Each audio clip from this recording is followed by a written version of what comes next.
আরো একটা চাঞ্চল্যকর খবর, এবার এসএসকেএম এ আন্দোলনকারী চিকিৎসকদের ভয় দেখানো হচ্ছে, অভিযোগ তেমনটাই। হাউস অফ রণজিৎ সাহার বিরুদ্ধে অভিযোগ এনেছেন আন্দোলনকারী ডাক্তাররা। কি অভিযোগ, কি চলছে সেখানে জানবো। আমাদের প্রতিনিধি সৌরভ আমাদের সঙ্গে রয়েছেন সরাসরি। সৌরভ, এবার আন্দোলনকারীদের ভয় দেখানো হচ্ছে, তাদের আন্দোলন করতে দেওয়া হচ্ছে না স্বতঃস্ফূর্তভাবে।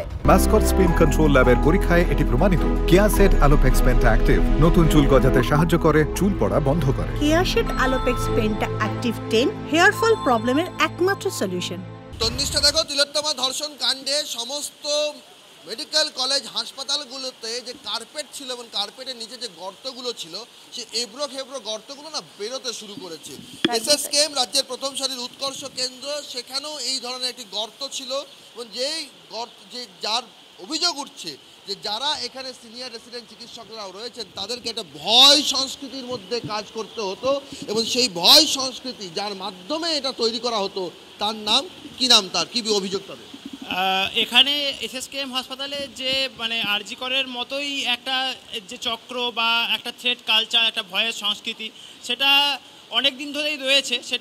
সেটার পিছনে খুব বেশি লোকজন নেই, কিন্তু একজন দুজন যারা রণজিৎ সাহা এবং Ranajit Saha house staff post house staff, এবং সে এখন এখানে আবার হাউস স্টাফশিপ করছে, এবং সেই রণজিৎ এবং তার কিছুজন সাঙ্গপাঙ্গ, তারা মূলত এই থ্রেট কালচার এবং কি ইনস্ট্যান্স যদি বলো, কি ঘটনা?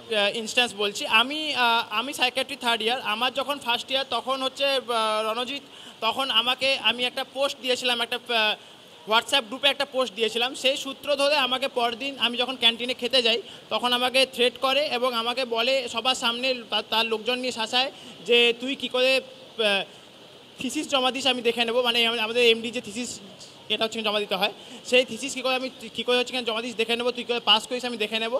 এবং সেই সময় আমাকে মারতে উদ্যত হয়, তখন ও আশেপাশের লোকজন ওকে আটকায় এবং এরপরে পরবর্তী আরও বেশ কয়েকবার ওই ক্যান্টিনেই তারপরের এক মাসের মধ্যে আমাদের বেশ কয়েকবার সাইকিয়াট্রির বেশ কিছু রেসিডেন্টকে সে খেতে যাওয়া থেকে আটকায়, এই ক্যান্টিনে খেতে দেবো না, ইউজি ক্যান্টিন। আপনারা যখন প্রোটেস্টে ছিলেন, সেই প্রোটেস্ট করার সময়ও তো আপনাদেরকে আটকানো হয়েছে, এই প্রতিবাদ মঞ্চ যাতে না হয়।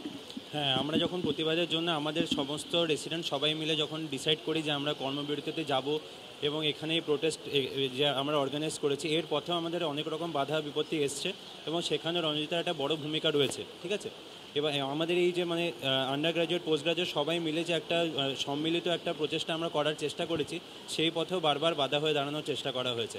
এবং শুধুমাত্র যে থ্রেট এটাই বলছি না, সবাইকে পাস ফেলের যে থ্রেট দেওয়া এবং ইভেন ফিজিক্যাল। সৌরভ, এ তো একের পর এক গুরুতর অভিযোগ, হাউস স্টাফের বিরুদ্ধে একের পর এক অভিযোগ করছেন স্টুডেন্টরা।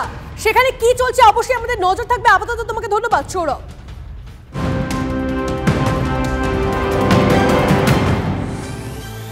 এদিকে দেখুন প্রেসক্রিপশন, এবার we want justice stamp. RG Kar কাণ্ডের বিচার চেয়ে রোগীর প্রেসক্রিপশনে স্ট্যাম্প মারছেন ডাক্তারবাবুরা, সেখানেও লেখা উই ওয়ান্ট জাস্টিস। রূপক আমাদের প্রতিনিধি আমাদের সঙ্গে রয়েছেন, আরো ডিটেইলসে জানাবেন। রূপক। চিলপাড়ার বাসিন্দা এবং পেশায় বিশিষ্ট চিকিৎসক দেবব্রত রায়, তিনি কিন্তু এই প্রেসক্রিপশনে কিন্তু এই রাবার স্ট্যাম্প দিয়ে উই ওয়ান্ট জাস্টিস তিনি দাবি করছেন। কার্যত বলতে গেলে এটা কিন্তু চিকিৎসকদের নীরব প্রতিবাদ বলেই তিনি দাবি করছেন। কিন্তু রাস্তায় দাঁড়িয়ে যখন আন্দোলন, কখনো মোমবাতি মিছিল বা কোনো মহিলাদের আন্দোলন, সেই জায়গায় দাঁড়িয়ে কিন্তু চিকিৎসকরাও তারাও কিন্তু সামিল হচ্ছেন। এবারে চিকিৎসকদের এই প্রেসক্রিপশনের মাধ্যমে যে প্রতিবাদ, তা কিন্তু একটা আলাদা মাত্রা আনবে এই আন্দোলনে, এমনটাই কিন্তু মনে করছেন ওয়াকিবহাল মহল। একদমই তাই, ধন্যবাদ রূপক। তদন্ত যেভাবে এগোচ্ছে আমরা ঠিক বুঝতে পারছি না ঠিক কি হতে যাচ্ছে। আজকে 20 দিন হয়ে গেল, কোনো পজিটিভ দিক কিন্তু এখনো পর্যন্ত আমাদের নজরে আসেনি। সেই ক্ষেত্রে আমরা হতাশ, বীতশ্রদ্ধ এবং ভেতরে গুমড়ে মরছি। সেই কারণেই আমাদের যারা এটা করছি সেটা একটা নীরব প্রতিবাদের ধরন। আসলে আমাদের কাছে, চিকিৎসকদের কাছে যেটা আমরা ফিল করি যে চিকিৎসকদের কাছে যারা চিকিৎসা নিতে আসেন অর্থাৎ রোগী, তারা যেমন খুব আপনজন, তেমনি যারা আমাদের কাছে চিকিৎসিত হন তাদের কাছেও আমরা খুব আপনজন। আশ্চর্য না, আশ্চর্যের ঠিক কিছু নেই, কারণ এত আন্দোলন পুরো পশ্চিমবঙ্গ তথা দেশ জুড়ে যখন হচ্ছে, উনি একটা সিলের মাধ্যম দিয়ে যখন প্রতিবাদ জানিয়েছে, এটা খুব ভালো দিক। ভালো দিক এটা আমিও যদি কোনো কিছু টিভি দেখার সময় না পাই বা মোবাইল দেখার সময় না পাই, তাহলে আমি আমার প্রেসক্রিপশন থেকে জানতে পারবো যে উনি প্রতিবাদ জানাচ্ছে। এবং আমি চাইছি যে প্রত্যেকটা ডাক্তারবাবুরাই যদি এরকমভাবে চান তাহলে হয়তো এর বিহিতটা খুব তাড়াতাড়ি হয়তো হবে আরো। দক্ষিণ চব্বিশ পরগনার নোদাখালীর মুচিসা প্রাথমিক বিদ্যালয়ে পঞ্চম শ্রেণীর ছাত্রী শ্লীলতাহানির অভিযোগ। কি ঘটেছিল, কি অভিযোগ সামনে আসছে, সমস্তটা জানবো আমাদের প্রতিনিধি সৌভিক আমাদের সঙ্গে রয়েছে। সৌভিক, দেখো তন্নিষ্ঠা, যেটা জানা যাচ্ছে শুধুমাত্র যে এটা গত শুক্রবার দিনকের ঘটনা। পঞ্চম শ্রেণীর একটি ছাত্রীকে শ্লীলতাহানি করে এই স্কুলেরই একটি শিক্ষক, এবং এটা হচ্ছে মুচিসা প্রাথমিক বিদ্যালয়। এবং আজকে যখন এই ঘটনা জানাজানি হয়, অর্থাৎ স্কুল ছাত্রী কিন্তু প্রথম অবস্থায় পরিবারের লোককে না জানালেও গতকালকে পুরো বিষয়টা জানায়।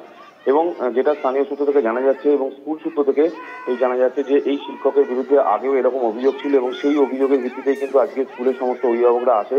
তারা স্কুলের সামনে যখন বিক্ষোভ দেখায়, পরবর্তীকালে যখন জানতে পারে যে সেই স্কুল শিক্ষক স্কুলে নেই এবং বাঁকড়াহাট রোডে সেই স্কুল শিক্ষক দাঁড়িয়ে রয়েছে, তখনই সমস্ত গার্জিয়ানরা গিয়ে সেই স্কুল শিক্ষককে হাতে নাতে ধরে ফেলে এবং বেধড়ক মারধর করে তাকে ওখান থেকে তুলে নিয়ে এসে স্কুলের মধ্যে আটকে রাখা হয়। পরবর্তীকালে বিশাল পুলিশ বাহিনী আসে এবং পরিস্থিতি সামাল দিতে র্যাব নামাতে হয়, অভিভাবকদের উপর লাঠিচার্জ করতে হয় পুলিশকে, এবং কোনো রকমের সেই স্কুল শিক্ষককে উদ্ধার করে তারপরে পুলিশ অ্যারেস্ট করে। এবং ইতিমধ্যেই কিন্তু স্কুল শিক্ষককে গ্রেপ্তার করা হয়েছে। পুরো ঘটনা তদন্ত করে দেখছে পুলিশ। বেশ, ধন্যবাদ সৌভিক, ধন্যবাদ।